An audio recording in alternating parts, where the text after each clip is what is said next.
amigos? ¿Qué tal? Sean ustedes bienvenidos a la entrevista. Hoy se encuentra con nosotros el senador Javier Lozano.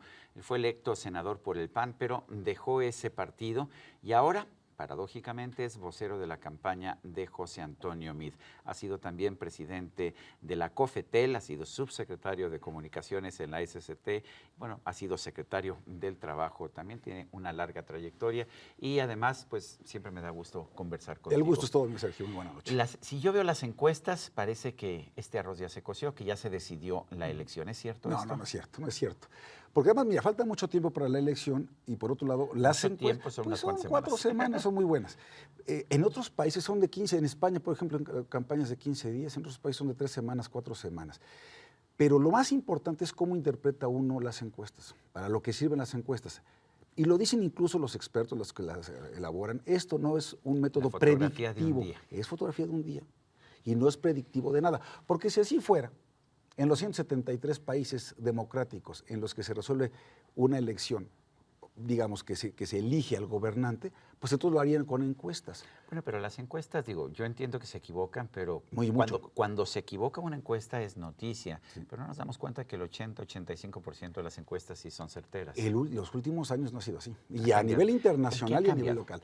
Pues yo creo que precisamente lo que hoy tenemos que ver, interpretar y leer, y por lo tanto apreciar de una encuesta, es sí te sirve para ir afinando estrategias, pero sobre todo también hoy tenemos 2 datos que en poco se reparan. Cuando dicen preferencia efectiva, ¿qué significa preferencia efectiva? No puse los indecisos. Pues son un chorro, por lo menos 1 de cada 5. Esos indecisos, entonces se van a esperar quizás hasta el último momento para saber qué van a hacer. Y ahí tienes un 20% que no estás tomando en cuenta. Pero hay otro elemento que es el voto de rechazo. Es decir, el que nunca quiso... No respuesta. Yo no te acepto ni siquiera que me preguntes. Ni siquiera que me preguntes. No que no haya decidido. Sí. Muy probablemente ya lo tienen decidido, pero no le entran a la encuesta. Es lo que se llama el voto oculto. Y lo que nosotros creemos es que ese voto oculto y el indeciso no está con López Obrador. ¿Y por qué piensas eso? Porque los que ya están con López Obrador están festinando en la calle, están felices de la vida y hasta están anticipando su victoria. Dicen que su cierre de campaña va a ser su festejo anticipado y no sé cuántas cosas. Ya les está ganando otra vez la soberbia. Pero también lo hacen como un método propagandístico para decir, y cuidadito, porque o me respetan el triunfo o entonces hubo fraude. No, señores, desde ahorita les decimos, ese voto indeciso y ese voto oculto, lo más probable es que se venga con José Antonio Meade, porque hoy hay una constante, todo el mundo te dice, sí el más preparado, sí el más capaz, sí el de más experiencia, sí el de más resultados de gobierno, sí el más honorable, sí es José Antonio Meade. Pero también tiene el mayor número de negativos por eso el partido. Es por el partido. ¿Qué tanto? Yo no tengo ninguna duda, conozco a José Antonio Meade de su capacidad, pero también el rechazo que hay el PRI y a la corrupción del PRI ha sido enorme. Está marcando esta elección. Es correcto. Yo ahí te digo 2 cosas. La primera es que precisamente por eso es que se llama voto oculto. Porque para no entrar en una discusión o en algo que políticamente pudiera sonar incorrecto, entonces dicen, no, yo todavía no sé por qué me voy a votar o no te quiero contestar. Pero sí les gusta mucho José Antonio Meade. Y que además el PRI, aquí hay 2 elementos adicionales. 1, el PRI acierta al poner a un buen candidato hacia la presidencia de la República. El PRI lee muy bien cómo está el estado de ánimo, cómo está el humor social, cómo están los tiempos y el contexto, y ponen a un hombre absolutamente honorable, intachable, que además tiene una gran capacidad en el servicio público. Pero el presidente Peña Nieto tiene una aprobación de apenas 20%, según la encuesta de Reforma. ¿Y no es esto una losa demasiado fuerte para un partido en el poder? Digamos, sí hay un desgaste natural y ahí es algo con lo que hay que trabajar, pero también, por otro lado, el que va a ser presidente de México es un solo individuo.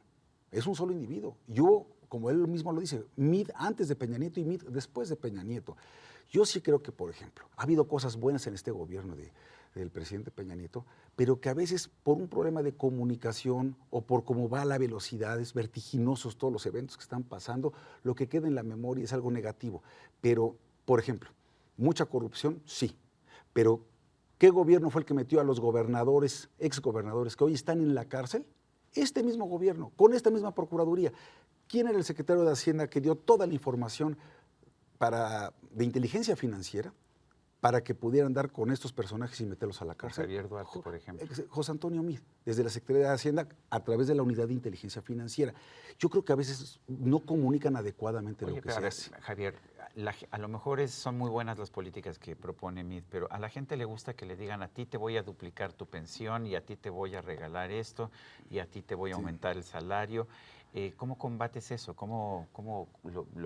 Pues no sé, cómo ofreces algo que sea sensato en contra de eso? Mira, en primer lugar sí lo está haciendo, por ejemplo, sí está siendo muy concreto. Cuando se le voy a dar 1,200 pesos a las jefas de familia por primera vez, o voy a duplicar la pensión de los adultos mayores, o voy a cuadruplicar el número de escuelas de tiempo completo, o voy a poner hospitales al 100 que tengan siempre medicamentos. ¿Te refieres a Andrés Manuel López Obrador? No, me refiero a José Antonio Meade. ¿Cuál es la gran diferencia? De que las cosas que ofrece Meade, que tienen que ver con este gran paraguas que se llama Avanzar Contigo y que es casi un traje a la medida de cada persona según sus necesidades, es sin exponer las finanzas públicas, es decir, sin que eso signifique una irresponsabilidad en finanzas públicas, que caigamos en un déficit que solamente se pueda cubrir o con más impuestos o con deuda. Lo bueno de tener un hombre como José Antonio Meade, que ya fue 2 veces secretario de Hacienda, una vez con el gobierno del presidente Calderón y otra vez con el gobierno de Peña Nieto. ¿Pero de dónde se saca el dinero si hemos tenido que estar recortando gasto a lo largo de los últimos años? A ver, si tú tienes finanzas públicas sanas, si no comprometes más gasto del que realmente, el ingreso que realmente tienes, entonces sí te alcanza el dinero. Aquí es un tema mucho más de eficiencia y de focalización, de revisión de todos los programas sociales que tienes, de hacer casi un padrón único de beneficiarios y de no estar duplicando esfuerzos, a veces hasta con los niveles estatales, ¿no? Entonces, es un esfuerzo importante que yo creo que si hay alguien capaz y con experiencia para poderlo llevar a la práctica, es precisamente José Antonio Meade. Javier, si algo nos dice la experiencia, pasó con Fox en el año 2000, creo que está pasando con Andrés Manuel hoy, es que es un candidato de protesta y parece que los candidatos de protesta pueden hacer lo que sea, cometer los errores que sea, pueden poner como candidatos a Nestora Salgado y a Napoleón Gómez Urrutia y a nadie le importa. Entonces, ¿por qué habría de afectar? Yo sí creo que está importando. Yo sí creo que está importando, porque no solamente son las propuestas buenas de José Antonio Meade y su propia hoja de vida, de servicio, sino que el contraste con Andrés Manuel cada vez es mayor. Cuando tú ves que Andrés Manuel López Obrador se rodea de lo peorcito, porque cuando habla de amnistía es en serio. Él sí le da amnistía a los criminales y no solamente le da amnistía, los pone en el Senado de la República descaradamente. Eso a la gente le dice mucho. No solamente dice que va a cancelar la reforma educativa, se está asociando con la coordinadora y con el Bester Gordillo para echarla abajo, esa reforma educativa y devolverle los privilegios a la peor parte sindical para la venta y herencia de plazas, para no someterse a ningún tipo de capacitación y evaluación. Eso no se vale. Eso es un gran desprecio a la educación y a los niños de este país. Y entonces José Antonio Meade prefiere exactamente lo contrario. Es una educación de calidad, pagándole mejor a los maestros, pero siempre y cuando haya capacitación y evaluación. Entonces, si tú ves el contraste, es una tras otra, López Obrador hablando de cancelar el nuevo aeropuerto, pues no es un tema nada más de ricos, por favor, es un tema del mayor proyecto de inversión y de infraestructura que hayamos tenido en México en los últimos 60 años. Entonces, ¿cómo es posible que alguien que tiene una visión tan retrógrada y tan regresiva, pues esté tan avanzado en encuestas? Bueno, será el sereno, pero aún en las encuestas, la mayoría de ellas, la mayoría de los mexicanos, en todas las encuestas, te está diciendo, no queremos a López Obrador. Por eso es muy importante el voto oculto, el de los indecisos, y eventualmente en las últimas horas, el voto útil. Y ahí es donde estoy seguro que va a ganar Meade. En octubre del 2017, la diferencia entre el primer lugar y el tercer lugar era de 3-4 puntos porcentuales. Hoy estamos hablando en todas las encuestas de mínimo 8, máximo 20 y tantos puntos porcentuales, 26 puntos porcentuales. Cuando empezó la campaña, empezaron a pegarse el PAN de Ricardo Anaya y el PRI, y tú eres más corrupto, no, tú eres más corrupto. Anaya hacía campaña diciendo el PRI corrupto y siempre parecía corrupto con PRI. ¿No le abrieron las puertas a Andrés Manuel? Probablemente en la primera etapa de la campaña, o incluso desde las precampañas y tal, parecía que la lucha era más importante ver quién estaba en segundo lugar que tratar de bajar al puntero. Yo creo que pasó fue que Andrés Manuel repuntó y en cambio aquí como que hubo PRI así y PAN se estuvieron pegando, a pesar de que Andrés Manuel dice que son el PRIAN, pero la verdad es que las reformas estructurales que se han hecho a lo largo desde el gobierno de de Ernesto Zedillo hasta la fecha han sido fundamentalmente las mismas. Mira, y además qué bueno que ha habido ese acuerdo. A ver, en política lo que tienes que hacer es privilegiar el diálogo y los acuerdos. Tú no puedes mantenerte en una posición radical porque en la polarización no gana nadie y no hay acuerdos. Precisamente si nadie tiene la mayoría en el Congreso, estás obligado estás obligado a ponerte de acuerdo con las demás fuerzas políticas. Y eso es lo que hemos nosotros privilegiado. Ya seamos o no gobierno. Entonces entre PRI y PAN cuando realmente... Porque aquí es la lucha por la presidencia de la República y por el poder. Pero sí me queda claro que esa parte pues no jaló bien. La silla mágica y perversa de Emiliano Zapata. Pero fíjate, esa parte... pues digamos, en el primer tercio, o hablando así como en términos taurinos, bueno, nos dimos cuenta de que eso no estaba jalando y entonces mejor enfocamos las baterías.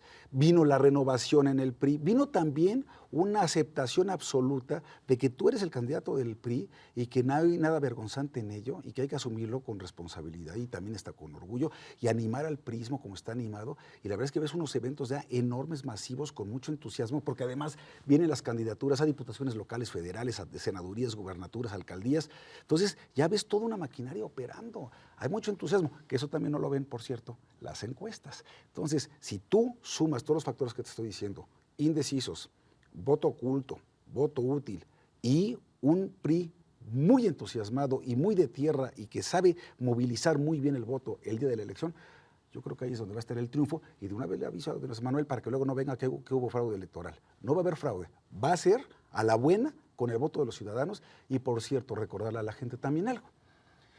Los que van a estar vigilando la elección son funcionarios de casilla que son ciudadanos de a pie, que fueron escogidos por un método de insaculación, por su apellido, por su fecha de nacimiento, y van a ser los que van a estar. O sea, sí tenemos un buen sistema Tenemos electoral. un buen sistema electoral. A veces puede estar de acuerdo o no con criterios del INE, con criterios del tribunal, pero tenemos un sistema muy robusto en lo electoral en México que ha costado mucho tiempo y ha costado mucho esfuerzo y ha costado muchas reformas legales y la creación de instituciones para llegar a donde hemos llegado.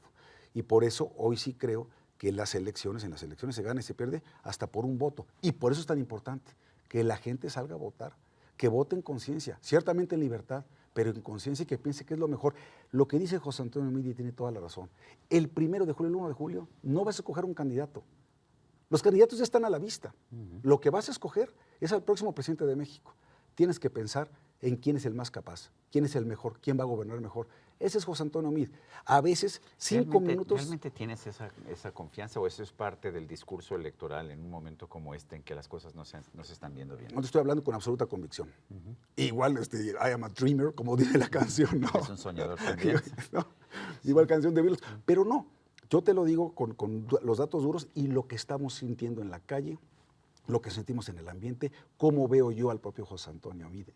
Desde antes del segundo debate, pero incluyendo el segundo debate, un hombre mucho más preparado, mucho mejor plantado, con más conocimientos, con un diagnóstico claro de las cosas, con mejores propuestas, con una gran capacidad para transmitir las ideas, con mucha información en la cabeza y con una conducta absolutamente intachable. Javier Lozano, gracias por esta Gracias, Ceci, por la oportunidad. Y a usted, amigo televidente, que hace posible este programa, se lo agradezco también. Esto es todo por hoy, pero no se lo olvide.